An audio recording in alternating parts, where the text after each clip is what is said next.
Salut à tous, ça y est, les fêtes sont finies, on arrive enfin à Palawan, et plus précisément la ville de Puerto Princesa. Et là, première aventure, donc on arrive de nuit à l'aéroport et notre tuk-tuk nous amène, mais pas au bon endroit. En fait, l'adresse de la guest house indiquée sur le site n'était pas la bonne. Donc on pensait finir à la rue, mais par chance un voisin est sorti à 1 h du matin, en attendant son chien aboyer. Mais on s'est pas éternisé dans cette ville, le lendemain, après une courte nuit, on a pris un bus direction Port Barton, une petite ville côtière plus au nord. On est arrivé sur l'île de Port Barton. Anto, qu'en penses-tu de cette petite île? Pas mal.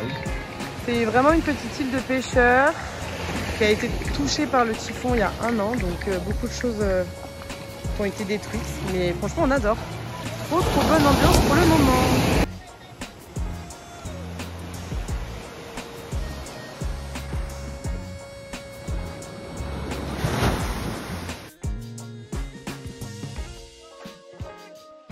Et on a pu constater les dégâts du typhon de l'année dernière en voyant des resorts totalement ravagés par les eaux.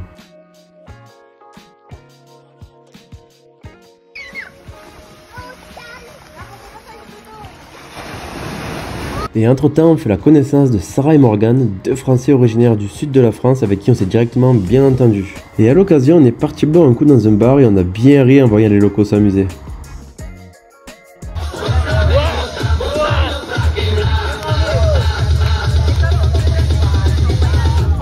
Le lendemain, on a réservé une journée en bateau avec Sarah et Morgan, avec l'espoir d'apercevoir nos premières tortues. Au programme, snorkeling, cochon à la broche, pêche et bonne ambiance.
Ça dit quoi dans la pistoche? Qu'est-ce que tu penses de ta mère? C'est pas mal. Ouais, tarfiche.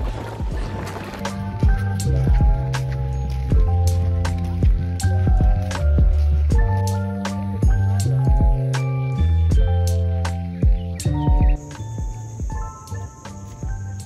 te régales ou quoi?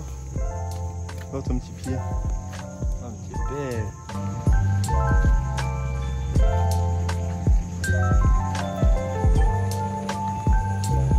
Direction la White Beach. Après une petite rando, n'est-ce pas Anthony? Anthony qui suit les canards. Les canards sur une plage, on aura tout vu. Franchement, je pense que ça va être trop beau.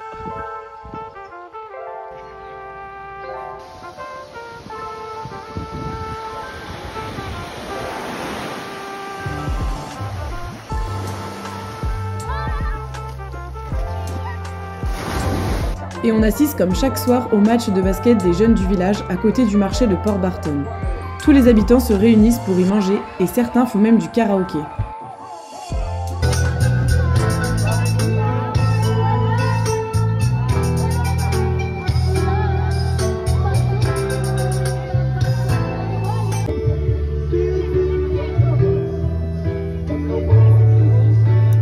ce qui nous aura le plus touché à Port Barton, c'est le sourire et la joie de vivre des enfants et des locaux que l'on a rencontrés. On pense notamment à Lady Gaga, l'hôte de notre guest house, et à sa fille qui nous ont accueillis de la meilleure des façons. D'ailleurs, si vous passez par là, n'hésitez pas à réserver dans son auberge.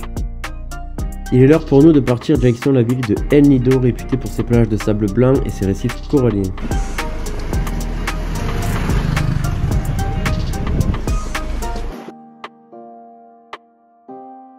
Et toujours en compagnie de Sarah et Morgan, on part en excursion bateau pour visiter les plages des alentours.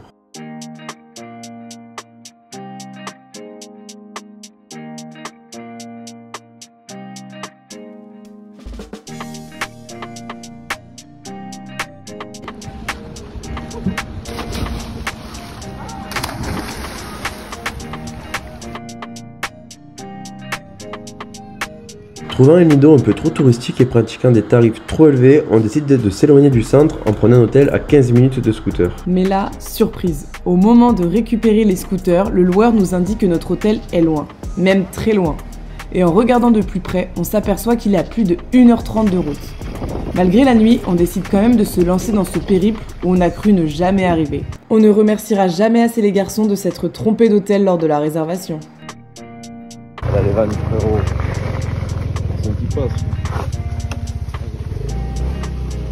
On arrive enfin à Penglihautan Beach, un resort en bord de mer loin de tout. On passera la fin de notre séjour là-bas entre copains. On en a profité pour programmer notre séjour en Australie, pour visiter les alentours, pêcher et surtout se reposer. Malheureusement, on n'a pas pu se baigner puisque l'eau était infectée de méduses, donc on a préféré rester sur la plage, mais le cadre était magnifique, donc ça nous a pas dérangé.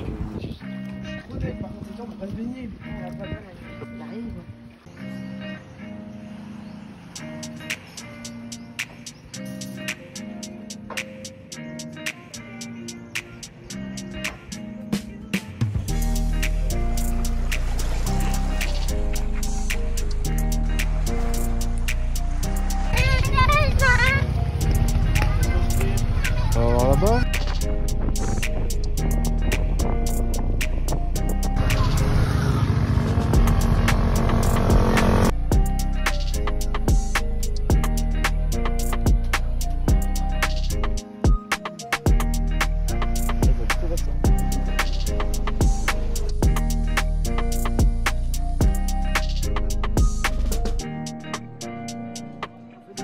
On n'est pas bien ici, Anto?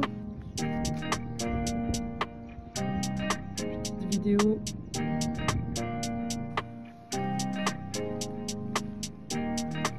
Dernière soirée pour nous aux Philippines, entourés de nos copains, et il est déjà temps de partir pour de nouvelles aventures dans notre pays de prédilection, l'Australie. Mais avant ça, un long périple nous attend pour rejoindre la capitale Manille avant d'y prendre notre vol. Tout s'est pas passé comme prévu. Entre retard de bus blindés, c'était assez compliqué, mais bon, on est arrivé donc c'est le principal.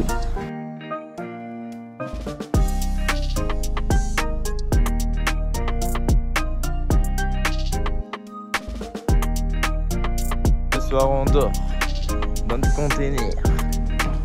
La nuit dans le conteneur, c'est trop bien. Tiens les collègues. Bon, c'est quand même minuit quelques, au calme net. Ça a l'air sympatoche ce petit truc là. Avec la climatisation, ça pue ou pas? Bien, mais c'est... Oh, la douche, elle a l'air cool. Dernier repas, enfin dernier goûter des Philippines à l'aéroport de Puerto Princesa.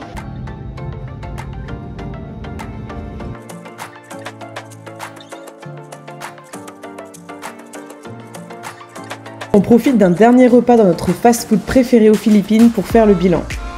La météo n'a pas été en notre faveur pendant ces 3 semaines et au début on était un peu déçus. Mais au final, on a rencontré de superbes personnes, notamment à Palawan.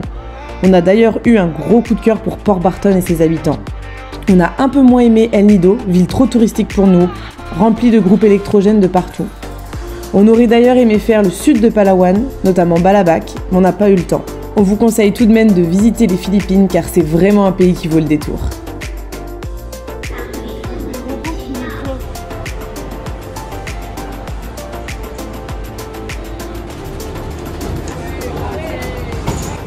Le moment tant attendu, on part pour l'Australie. On a trop hâte, trop hâte. Voilà, on quitte l'Indonésie. Bon, on y est resté quoi, 2 heures. Ça nous On a payé 60 €, mais voilà. 8 € de café.